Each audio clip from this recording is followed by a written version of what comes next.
डर, गुस्सा, बदला, जब भी ये बेकाबू होते हैं, आफ्टर रिजल्ट हमेशा नुकसान की तरफ धकेलता है और इसका खामियाजा अक्सर मासूम लोगों को उठाना पड़ता है जो सिर्फ इनकी नफरत का शिकार होते हैं।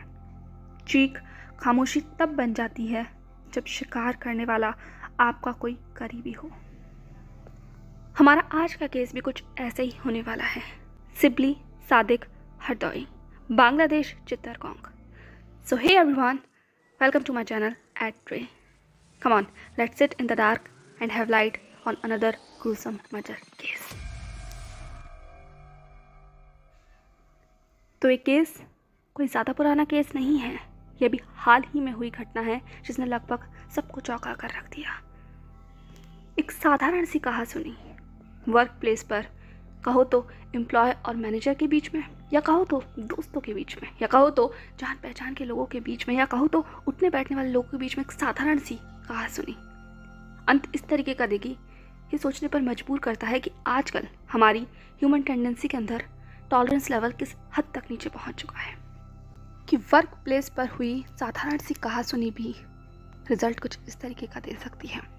सिबली सादिक हरदोई 19 साल का एक लड़का जिसके खुद के सपने थे, उन सपनों को पूरा करने की जिम्मेदारी वो अपने खुद के कंधों पर उठाना चाहता था। सिबली एक लोअर मिडिल क्लास फैमिली से बिलोंग करता था। इसका मतलब साफ था कि फाइनेंशियल कंडीशन से वो लोग स्ट्रगल कर रहे थे, पर सिबली को अपनी पढ़ाई कंटिन्यू करनी थी और उस पढ़ाई के लिए उसने पार्ट टाइम जॉब करना शुरू किया जो कि एक पोल्ट्री फार्म के अंदर थी, मैनेजिंग पोस्ट पर। अब चूंकि वो उस पोल्ट्री फार्म के अंदर एक मैनेजर था तो उसका काम था वहाँ पर काम करने वाले जितने भी लोग थे उन्हें मैनेज करना। और सिबली के अंदर लगभग 5 से 6 लोग थे जो उस पोल्ट्री फार्म के अंदर काम किया करते थे। यहाँ तक सुनने में सब कुछ क्वाइट नॉर्मल लग रहा होगा, आई मीन कॉमन। एक 19 साल का ऐसा लड़का जो अपनी फाइनेंशियल कंडीशन से स्ट्रगल कर रहा है, फैमिली के अंदर प्रॉब्लम्स हैं, बट उन प्रॉब्लम का हवाला देते हुए वो अपने फ्यूचर को बर्बाद नहीं होने देना चाहता। वो अपने फ्यूचर को ब्राइट करना चाहता है और ब्राइट करने के लिए तो अपने कदालपुर स्कूल एंड कॉलेज के अंदर स्टडी कर रहा है और स्टडी को सपोर्ट करने के लिए, ट्यूशन फीस को खुद उठाने के लिए वो पार्ट टाइम जॉब कर रहा है जो कि पोल्ट्री फार्म के अंदर है। सब कुछ यहाँ तक ठीक था, लेकिन सबसे बड़ी चीज़ यही थी गड़बड़। और वो गड़बड़ थी जहाँ सिबली काम करता था वहाँ उनके वर्कर्स के बीच में एक एज डिफरेंस। सिबली एक 19 साल का लड़का था और जो वहाँ पर काम करते थे वो वर्कर्स, उन सभी की उम्र लगभग 25 से 26 साल थी। तो उम्र का ये डिफरेंस देखकर जब सिबली अपने वर्कर्स को कोई चीज़ समझाता था या कोई ऑर्डर देता था या कहता था कि आपको इस चीज़ को इस तरीके से नहीं, इस तरीके से करना चाहिए, काम में कोई लहतलाई नहीं बरतनी चाहिए, तो ये बात उन लोगों को शायद कुछ ठीक नहीं लगी। या यूँ कहो, शुरुआत में उन्होंने सिर्फ इस चीज़ को आया गया कर दिया। आई मीन वो कह रहा है तो इट्स ओके, हम तो अपनी मर्जी से ही काम करेंगे, हमें कोई फ़र्क नहीं पड़ता। उन लोगों ने सिबली की बात को ज़्यादा तवज्जो नहीं दी, पर जब काम और वक्त दोनों आगे इसी तरीके से चलता रहा तो सिबली को ये बर्दाश्त नहीं हुआ, क्योंकि उसे अपने काम पर ऑनेस्टी चाहिए थी और अपने काम को प्रॉपर उसी तरीके से करना चाहिए जिस तरीके से वो करवाना चाहता है, बट वो लोग ऐसा करने के लिए तैयार नहीं थे। तो ये एक आर्ग्यूमेंट में तब्दील हो गया। सिबली और उन लोगों के बीच में आर्ग्यूमेंट होता है। वो आर्ग्यूमेंट इस हद तक बढ़ जाता है कि पोल्ट्री फार्म के ऑनर को खुद आकर इस सब चीज़ को शांत कराना पड़ता है। अब इस लड़ाई का रिजल्ट ये होना चाहिए था कि मामला खत्म हो जाना चाहिए था और दोनों ही पार्टी को मूव ऑन करना चाहिए था, बट आई थिंक यहाँ सिर्फ एक ही पार्टी थी जो इस झगड़े के बाद मूव ऑन कर पाई थी, दूसरी पार्टी नहीं, क्योंकि दूसरी पार्टी के अंदर सिर्फ रिवेंज था। वो लोग जिसके साथ सिबली का झगड़ा हुआ था, उन लोगों के लिए ये बात शायद उनके ईगो को हिट कर गई थी और खुन्नस, नफरत धीरे धीरे कर पनपने लगी। और इसका अंजाम सामने आया 28 अगस्त 2023 को, लगभग इस इंसिडेंट के अनुमान तौर पर 2 महीने के बाद। नाहिद अख्तर जो कि सिबली हरदोई की माँ थी, उसको लगभग रात के 9:30 बजे या 10 बजे के टाइम पर एक फ़ोन कॉल आता है। उस फ़ोन कॉल को और उस आवाज़ को सिबली की माँ पहचानती थी, पर जो चीज़ वो नहीं समझ पा रही थी वो थी उस आवाज़ के अंदर वो डर और वो अल्फाज जो सिबली अपनी माँ से कह रहा था। सिबली ने अपनी माँ से कहा कि माँ मुझे बचा लीजिए, मुझे कुछ लोगों ने किडनैप कर लिया है और ये लोग मुझे बहुत ब्रूटली टॉर्चर कर रहे हैं। जैसे ही नाहिद ने ये फ़ोन कॉल रिसीव किया था वो लिटरली शॉक हो गई थी, क्योंकि ऑब्वियस सी बात है इस तरीके का कॉल आना, वो भी अपने बच्चे के पास से, किसी भी माँ को डराने के लिए काफ़ी था। इसके बाद ये फ़ोन कॉल कट जाता है। नाहिदा और उसकी पूरे फैमिली के अंदर अब ये काओस मच चुका था। सब लोग चिंता करने लग गए थे और वो लोग अभी इस शॉक से बाहर निकले भी नहीं थे कि एक बार फिर से फ़ोन बजने लगता है। नाहिद को लगा कि इस बार फिर से सिबली ने ही कॉल किया होगा और सिबली ही होगा फ़ोन कॉल पर, वो उससे और ज़्यादा इन्फॉर्मेशन ले पाएगी। पर जब उसने इस बार फ़ोन उठाया तो इस बार फ़ोन कॉल पर सिबली नहीं था। इनफैक्ट वो एक अननोन पर्सन था। वो पर्सन जो सिबली की फैमिली में जो डर उस फ़ोन कॉल से पनप रहा था उसे बढ़ाने के लिए काफ़ी था। उस अननोन पर्सन ने सिबली की माँ नाहिद से कहा कि उन्होंने उनके बेटे को किडनैप कर लिया है और अगर वो अपने बच्चे को बचाना चाहते हैं तो रैंसम के तौर पर 15 लाख टका उन्हें उन किडनैपर्स को देने होंगे, तभी वो सिबली को छोड़ेंगे। इसके बाद फ़ोन कट जाता है। ये रकम किसी भी लोअर मिडिल क्लास फैमिली के लिए बहुत है, इनफैक्ट बहुत ज़्यादा है और सिबली की फैमिली के लिए भी थी। लेकिन अपने बच्चे को बचाने की चाह में और अपने बच्चे को वापस पाने के लिए उनकी फैमिली ने वापस स्ट्रगल करना शुरू किया, लोगों के सामने हाथ फैलाने शुरू किए, उनसे मांगने के लिए। जहाँ तक वो लोग जितना भी कर सकते थे वो सब उन्होंने किया, पर 3 दिन के बाद भी वो लोग उस रकम को जुटा नहीं सकते थे। ऑब्वियस सी बात है, कोई छोटी रकम नहीं थी। 3 दिन के बाद फिर से किडनैपर्स का कॉल आता है और सिबली की फैमिली ने सिंपली उनसे ये कहा कि वो अरेंज नहीं कर पा रहे हैं, ये अमाउंट उनके लिए बहुत ज़्यादा है। और ये बात किडनैपर्स के लिए नई नहीं थी। वो खुद जानते थे कि सिबली की फैमिली किस तरीके के बैकग्राउंड से है और वो लोग किसी भी हद में 15 लाख टका एक साथ इकट्ठा नहीं कर पाएंगे। इसीलिए अब उन लोगों ने नेगोशिएशन करना शुरू किया। ये नेगोशिएशन 2 लाख टका पर आकर खत्म होता है। सिबली की फैमिली को ये कहा गया कि उन्हें 2 लाख टका देने होंगे और जब वो 2 लाख टका दे देंगे उसके बाद वो लोग सिबली को छोड़ देंगे। और इस बीच में अगर उन्होंने पुलिस के पास जाने की जरा भी कोशिश की तो वो सिबली को मारने से पहले एक बार भी नहीं सोचेंगे। सिबली की पूरी फैमिली बहुत ज़्यादा डर गई थी, तो जो वो कर सकते थे उन्होंने वो किया और वो था पैसों का इंतज़ाम करना। और ये पैसों का इंतज़ाम अब हो भी जाता है, चीज़ों को बेचकर, लोगों से मांग कर, या जैसे भी उन लोगों ने बंदोबस्त किया 2 लाख टका का बंदोबस्त हो गया था। अब तारीख आती है 4 सितंबर 2023।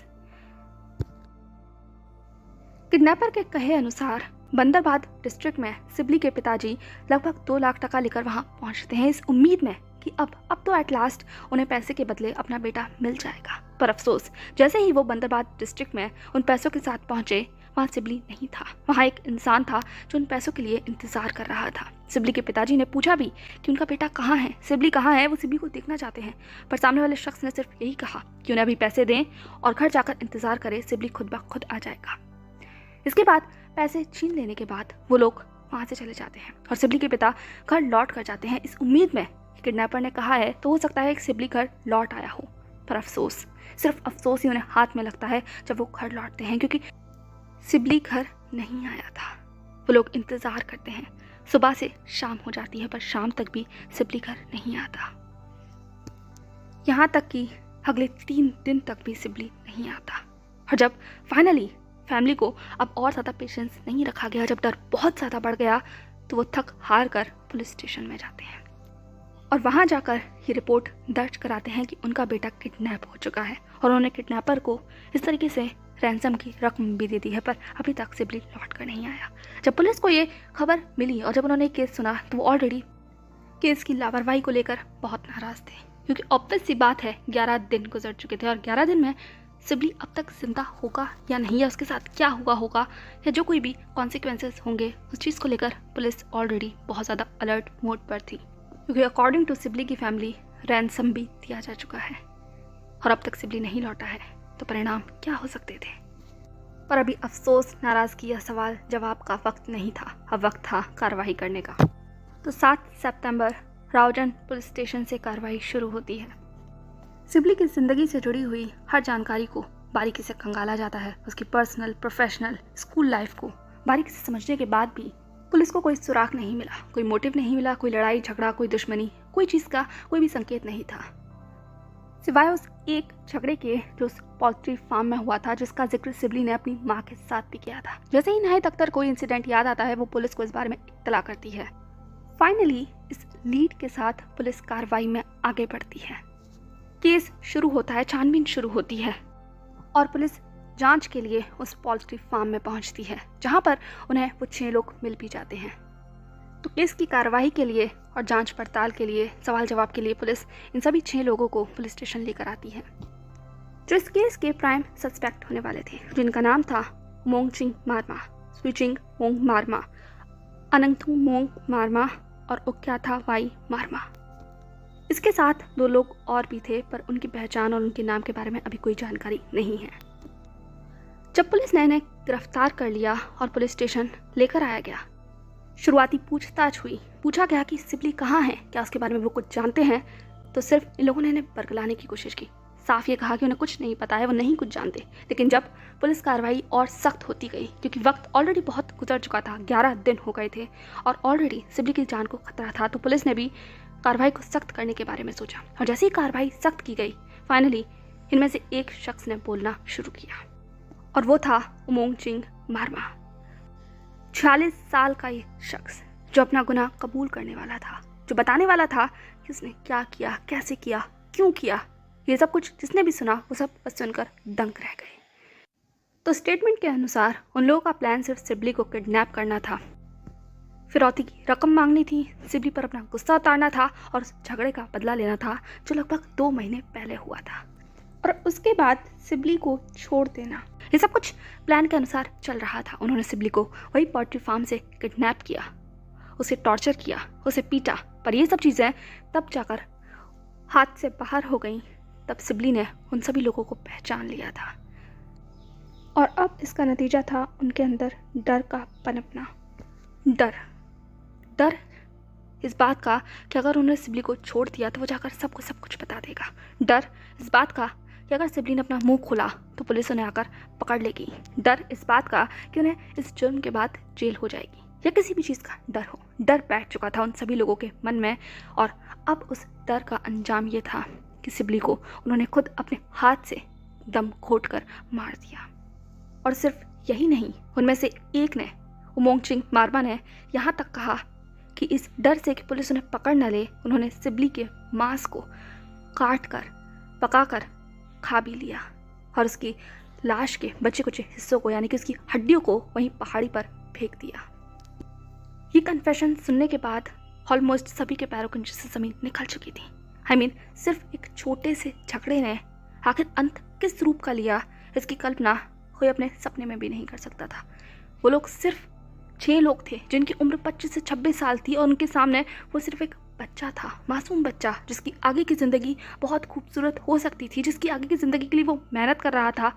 पर नहीं, उन सभी के अंदर सिर्फ नफरत भरी थी, नफरत सिबली के लिए। और उस नफरत का ये रूप था कि उन्होंने सिबली के साथ इतना बुरा किया, इतना ज़्यादा। सिबली के परिवार का ये खबर सुनने के बाद बहुत बुरा हाल था, सब टूट चुके थे। यकीन करना, बर्दाश्त करना दोनों ही नामुमकिन था।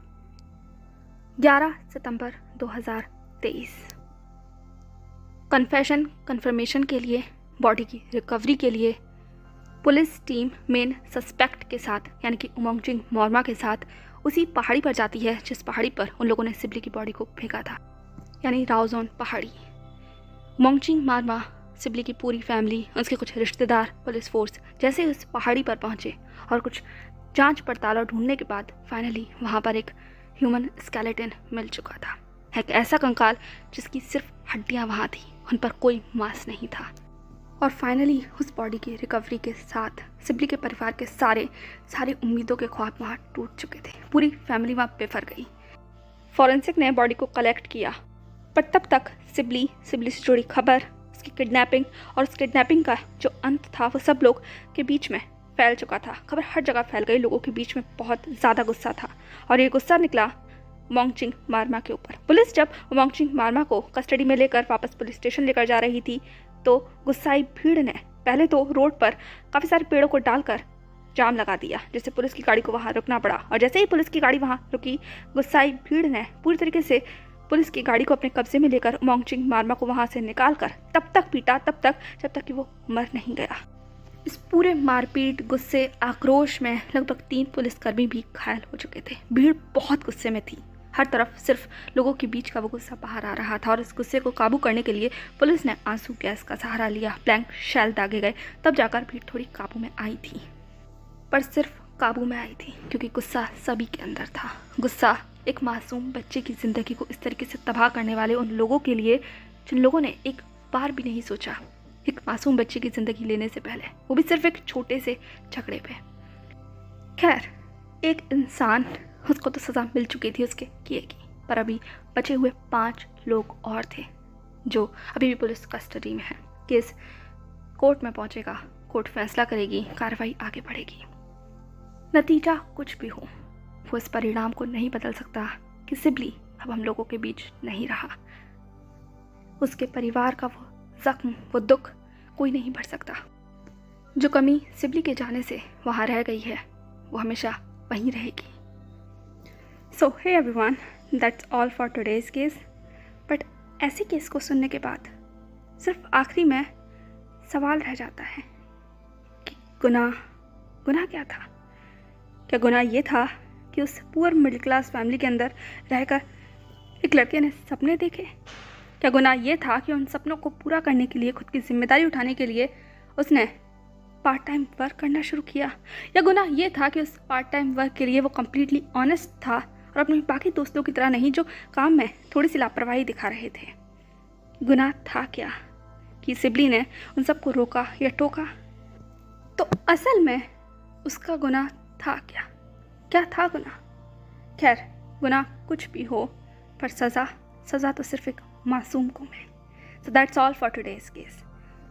मिलते हैं फिर किसी और केस के साथ। तब तक के लिए वीडियो पसंद आया हो तो लाइक कर देना, और वर्ड्स या किसी नेम को बोलने में मुझसे प्रोनाउंसिएशन में गलत हुआ हो तो माफ़ कर देना। मिलते हैं किसी और केस में। Till then.